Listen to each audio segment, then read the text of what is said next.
Mr. Speaker, I wish to thank the Honourable Member, Honourable Nangata, for raising this question on ODS.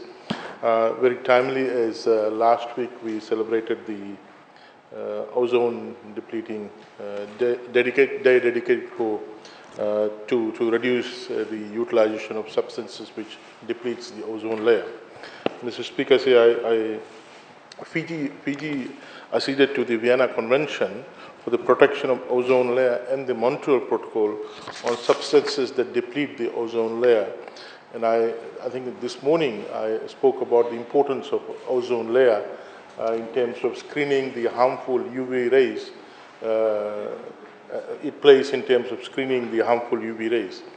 And basically, it's important that we do not damage or have holes in the ozone layer, because then it will affect humans as well as the ecosystem, agriculture sector in particular, and therefore again have a direct impact on human beings. Now, so since Fiji signing the Montreal Protocol in 1989, the Montreal Protocol have undergone 5 amendments.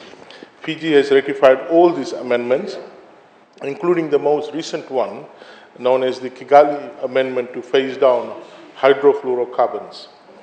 Mr. Speaker, the Montreal Protocol on the substances that deplete the ozone layer regulates the production and consumption of ozone-depleting substances, which are chemicals that damages the ozone layer, as I alluded to earlier on.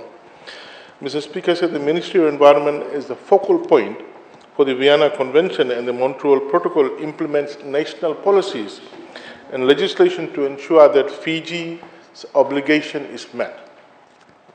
So, Mr. Speaker, Fiji successfully, successfully phased out the chlorofluorocarbons in 2003, 7 years earlier than the required Montreal Protocol. So, before our deadline in 2003, 2010 was the deadline, we were able to phase it out 7 years before. Again, this was achieved through the rigorous enforcement of the ODS Act 1998 and by empowering border enforcement agencies and training of refrigeration and air conditioning technicians. So it's two ways.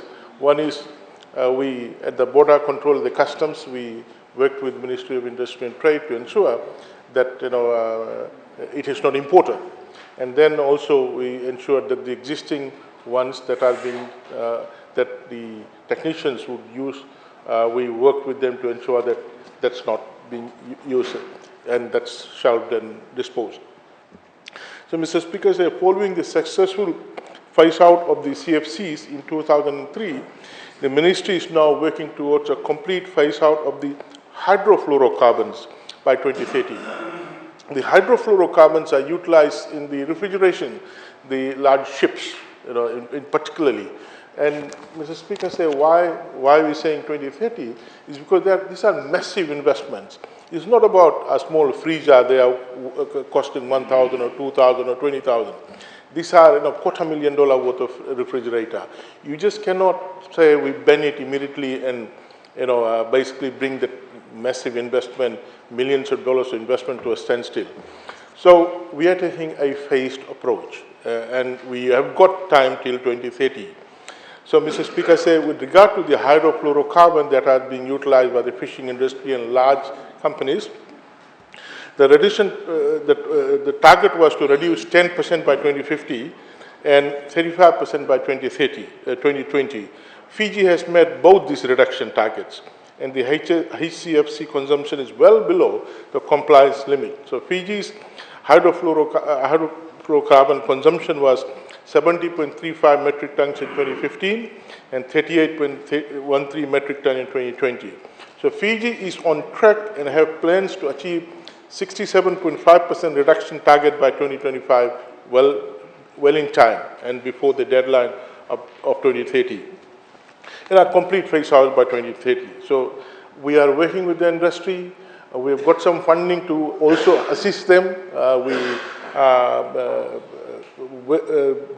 Last year we were with the fishing industry on the Ozone Day to check out the system, and work with them. So we are also looking at funding outside with donors to assist us in assisting them to replace particularly the fishing industry. So Mr. Speaker, HCFC consumption in Fiji is mainly in the servicing sector, and we are mindful that we don't want to rush into and affect the business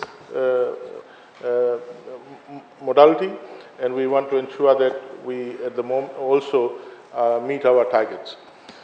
So Mr. Speaker, Ministry of Environment also controls the use of methyl bromide. At the moment, methyl bromide is phased out, but except for quarantine purpose, and that is something that basically on a license basis we are allowing that. Without that, we will not be able to export our fresh produce. So that is the only place where methyl bromide is used, and we are looking at continuously researching and looking at technologies which could provide a substitute for methyl bromide. So until such time, we will have to use methyl bromide to treat our fresh produce that's being exported to neighboring market, particularly Australia, New Zealand, US as well. So, Mr. Speaker, having said that, I must say that we are well before the target time, and we're doing well with respect to controlling and eliminating the use of ozone-depleting substances. Carbon monoxide is not part of ozone-depleting substances. It is part of environmental pollution that is being dealt with by the LTA jointly with Ministry of Environment, but it is not part of this ozone-depleting substance. Thank you. We'll move on to the next